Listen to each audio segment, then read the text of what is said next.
This F1 button will show and hide the mixer. This F2 button will show and hide the channel rack. This F3 button will show and hide the playlist. Holding select and pressing F2 will show and hide the currently selected plugin. This browse button will show and hide the browser. If we go back to the browser and select a sample, we can use this sampling button to preview the sample. Holding select and pressing browse will show and hide the plugin picker. Alright, let's take a closer look at the browser. To open a browser, we press this browse button, and then to navigate the browser, we first make sure that we're on the browse page. We can see that on the screen here. If we're not on the browse page, we use these arrows to find it. Once we're on the browse page, we can turn this encoder to navigate the browser. We can push the encoder to open a folder. And then once we find an item that we want to load into the channel rack, we can push the encoder. To load another item into a new channel on the channel rack, we find our item, and then we use this F1 button to open the menu, and then we turn our encoder to select open new channel, and then push the encoder. We can see that the sampler here has popped up, so to close that, we can use the escape shortcut, which is holding select and pressing the encoder. We can continue to add samples into new channels in the same way.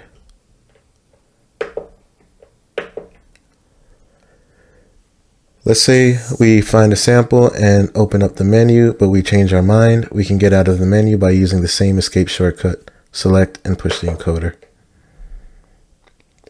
We can also navigate the browser tabs left and right by using F2 and F3.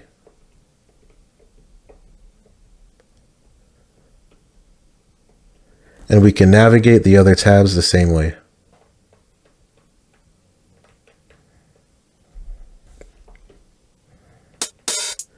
Once we're in a folder, we can ascend out of the folder by holding select and turning the encoder left. And then we can continue to browse as usual.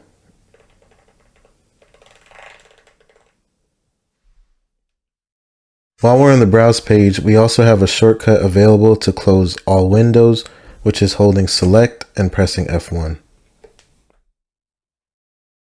This control button will control your pad sensitivity.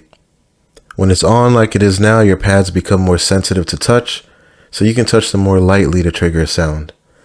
I'd recommend keeping this on when you're playing a melodic instrument, but if you're playing drums where you're hitting the pads a little harder, you can choose to turn it off and go back to default pad sensitivity, like it says in the hint panel. And when I turn it back on, the hint panel says enhanced pad sensitivity. When this is on, you lose access to aftertouch, but you can turn it off if you ever need to use aftertouch. This main button will control the lights on these buttons. So if I press it, you can see that these lights turn on, and I can turn them back off by pressing the same button. This scene button will show and hide the piano roll. This pattern button will switch between song and pattern mode, which you can see up here. This pad mode button allows us to cycle through our available pad modes, which we'll talk about in more detail later. But for now, we're in the default mode, which is called pad mode, and pressing this button will take us into keyboard mode. Pressing again will take us into chord mode. Pressing again will take us into step mode, and pressing again will take us right back to pad mode. Holding select and pressing pad mode will take us into Omni preview mode. Holding select and pressing view will allow us to insert a marker into the playlist. So I'll open the playlist and hold select and press view, and you can see the marker here. To get rid of the marker, we hold select and press view again. This duplicate button will allow us to copy and paste. So if I open the piano roll and insert a couple notes here, I can press duplicate and we can see that the notes have been duplicated. The select button allows us to access secondary functions of the other controls. This solo button allows us to solo the currently selected mixer insert. So if I open the mixer, I can press solo and we can see that the master track has been soloed. And to unsolo, I press the solo button again. I can also mute by pressing mute and press mute again to unmute. If I hold select and press mute, then I get essentially a panic button, which will send a MIDI note off message to every single note in every single channel. So let's take a look at this transport section, starting with this play button. We can press play to play, restart to restart, play again to stop, record to arm recording, press it again to take that off. We can hold select and press record to enable count in before recording, and we can hold select and press record to disable that.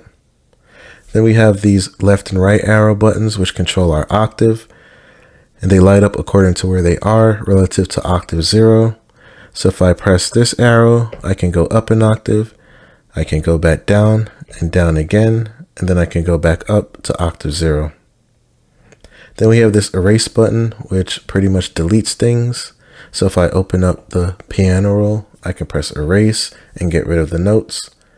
And if I don't like what I just did, I could hold select and press the first pad to undo. I can hold select and press the second pad to redo. I'll go ahead and undo that. And then we have the quantize, which is on the 5th pad. So if I hold select and press quantize, the notes become quantized. We can see that the length was quantized in this case. I'll go ahead and undo that. All right, let's talk about pad modes. Right now we're in the default mode, which is called pad mode, and this allows us to select the different instruments in our channel rack. So if I press the second pad, I'll go to my second channel, and if I press the third pad, I'll go to my third channel.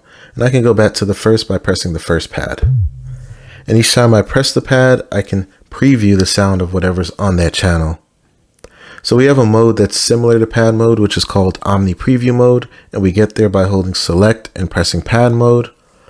And when we're here, we can also use these pads to hear what's on the channel. But the difference here is that we're not selecting the channel. So if we look at the green highlight here, we see that it stays in the same position. Whereas in pad mode, pressing these pads will actually switch to the other channels. So what this means is that in pad mode, you can't technically play two instruments simultaneously. You'll hear one or the other. Whereas in Omni preview mode, you can play instruments simultaneously. So now we'll take a look at keyboard mode. You can see that the pads turn blue and so does the group button. And this allows us to treat the pads as a keyboard, and we can play melodic instruments this way. We start off in a chromatic scale, but we can change our scales by using this knob here, but make sure that it says scale and chord set here on the screen.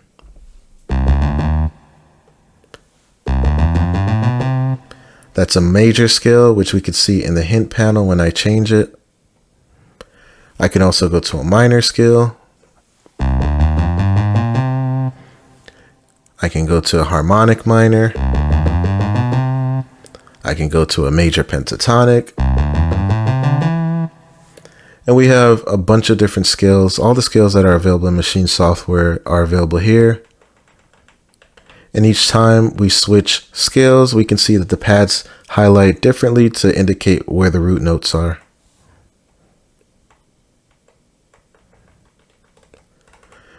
Now, if you notice, looking at the hint panel, if I go up to my last scale, it says custom. So what that means is that you can actually define your own custom scale here. And you would do that by editing this file called custom.py.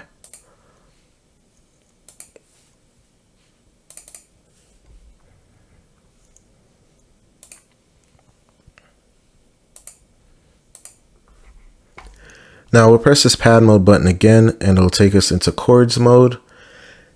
So let's hear how that sounds. Doesn't sound so great because we're in the chromatic scale. So just like we have a scale selection for our keyboard mode, the same selection applies to chord mode. So if I turn this knob here, I can go into a major. Let's see. I'll go into a major scale here. And we'll try that again.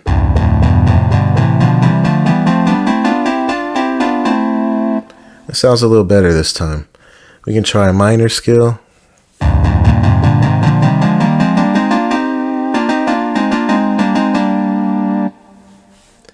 And all the scales apply to this chord mode. And we've only listened to scales in the first bank of scales. And we can switch our banks of scales by holding group and using any of these red pads and moving to a new group. So if I want to go to group 2, I can now use this knob to look through some other scales. All right.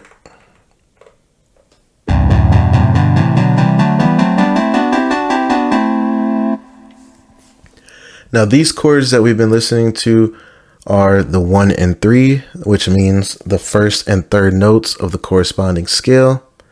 Now to change those chords, we can hold this group button and select whichever. Oh, look, it was on this one. So I guess it was 1, 3, 5. By default, it's 1 and 3.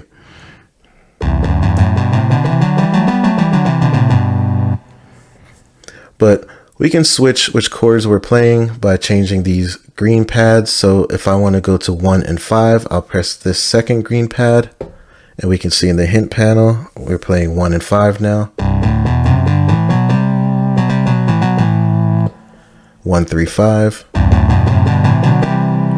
1, 3, 5, 7.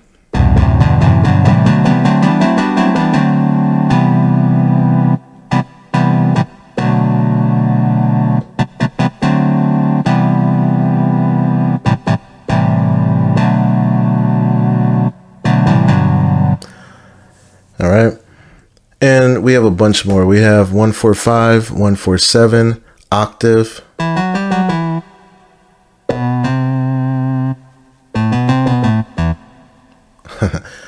Yeah, and this last green pad here is a special mode called chord set or chord set mode. And you'll notice that these pads, they're all uniform in color now. They're a different color. We'll go back to see the difference. You see these colors here, and then you can see this color here. So now we have access to chord sets.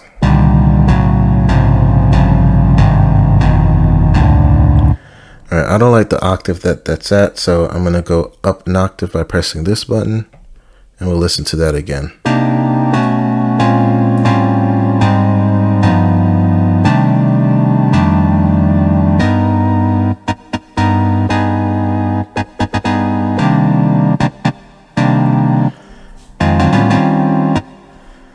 So we have chord sets here. We have a bunch of different chord sets. Again, we can use this group button to access different banks of chord sets.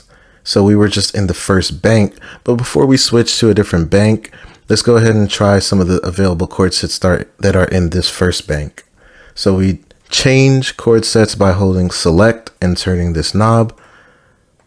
And you can see in the hint panel that the chord sets are changing. So we'll go to chord set 2.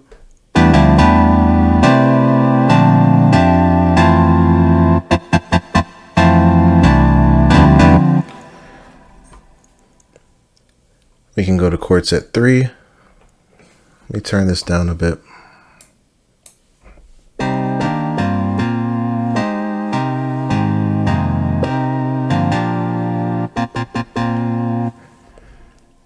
Right.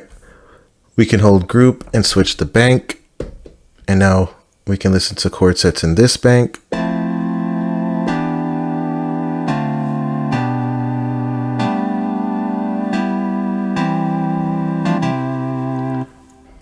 So there's a bunch of different available chord sets spanning different genres. So you can just go in there and explore and use it as a source of inspiration.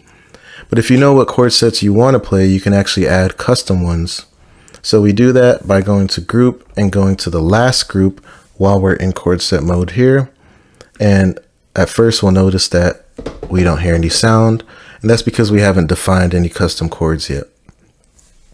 So if we want to add our own chord sets, we would open custom.py and fill in these open or these empty brackets here with the chords that we want. So if I want like a C major chord, I can do, let's say C5, comma E5, comma G5. and save this file. And when I go back to FL Studio, I would have to reload the script to take into account those changes. So I would just press View, Script Output, and then reload script. And now we have to go back into chords mode and then go into chord sets mode and then go into our last bank so that we can hear the chords or the chord that we just created. So I'll go into chords mode. Then I'll hold group and go into chord set mode. And then I'll go into the last bank, which is our custom bank. And if you notice, I can press these and I hear nothing because we didn't make any chords there. We only made a chord right here on the first pad, and this is what it sounds like. So I'm going to go ahead and undo what I just did.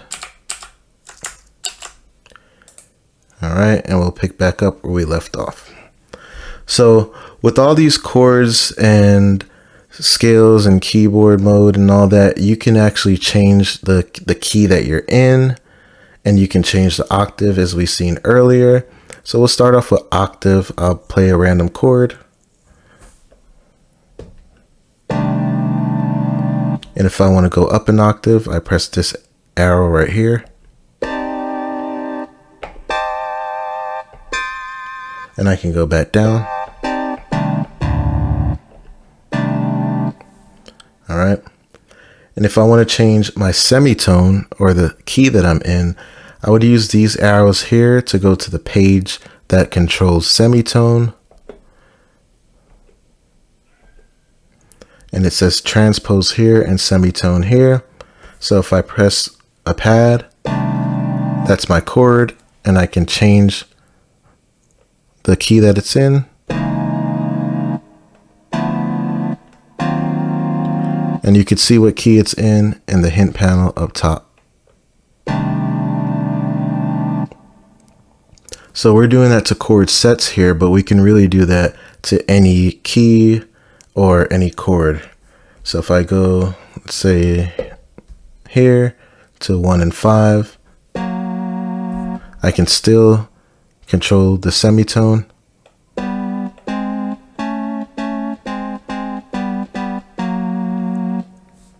And if I go back to keyboard mode, the same thing applies.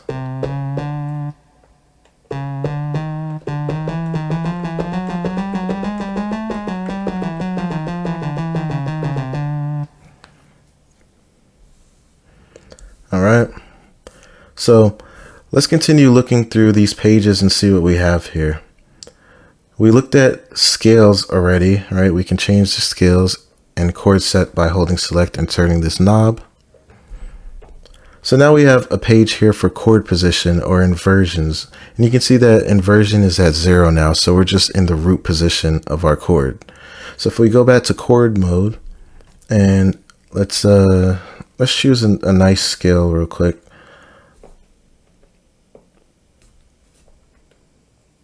We'll go with minor. All right. And then we'll go to chord position page here and we'll play a chord. Let me see what we're on. Right now we're on 1 and 5. I'll go to my favorite, which is 1, 3, 5, 7. And then we'll play a chord.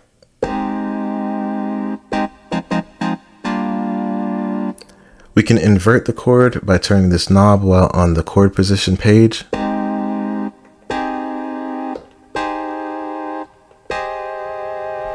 So all of that was the same chord. We just played different inversions of the same chord.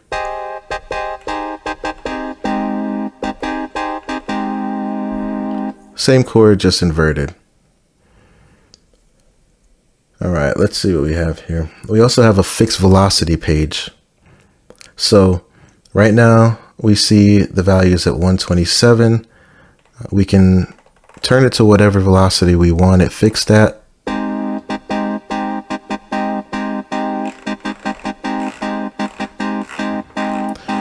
Now this sound is not really a good example because apparently it is not responding to velocity. So let's go ahead and try a different instrument and see if we get better results.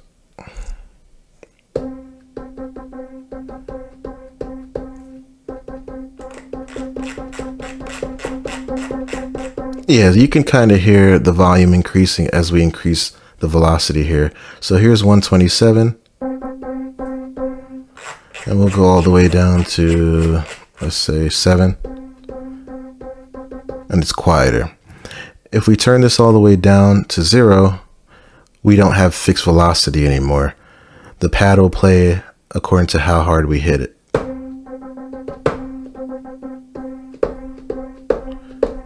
Alright, this instrument isn't the greatest example, but trust that it works. Alright, let's take a look at step mode. I'll press pad mode until I get into step mode, which is when the group button is orange, and each pad I press corresponds to a step in the step sequencer, and I can turn them on or off. And if I erase them in the step sequencer here, the pads will also go off on the unit. And if I want to access steps further along in the step sequencer, I would just switch my group. So let's go to group 2, and now I can control steps further along the step sequencer. I can go to group 3 and control some more steps, and I can erase them.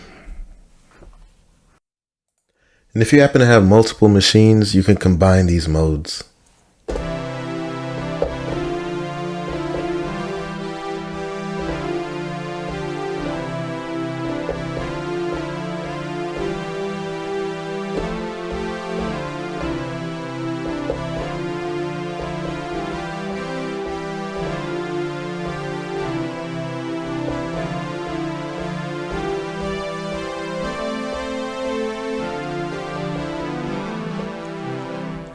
If you really practice these pads, you can become a pad keyboardist, but I'm not there yet. When we're in pad mode, we can assign a particular note to a pad. So if I hit this pad, we play note C5, but I can change that first by configuring my semitone. So I'm going to change to the page where we do that. And let's say I go up a semitone. So now I have C#5, and to latch that note in, I hold note repeat and I press the pad. So now we have C#5, regardless of what our semitone setting is. And it also doesn't matter what our octave is at. We've assigned that note to this pad. So to clear the assignment, we would hold note repeat and the pad again, and now the assignment is clear, and we're back to C5. And now the pad will respond to semitone changes and octave changes.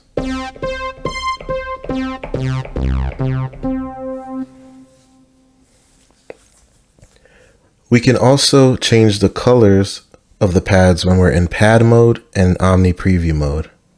This could be useful for categorizing instruments, or even just to remind yourself that you've assigned a note to a pad. So we do that by holding view and then press the pad to cycle through the available colors.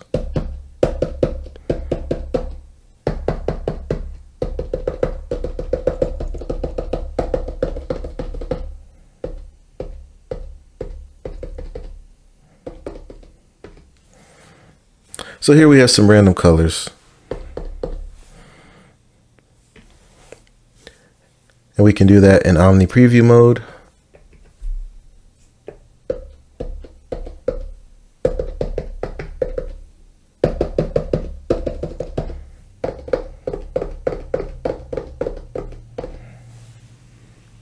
And we have different colors.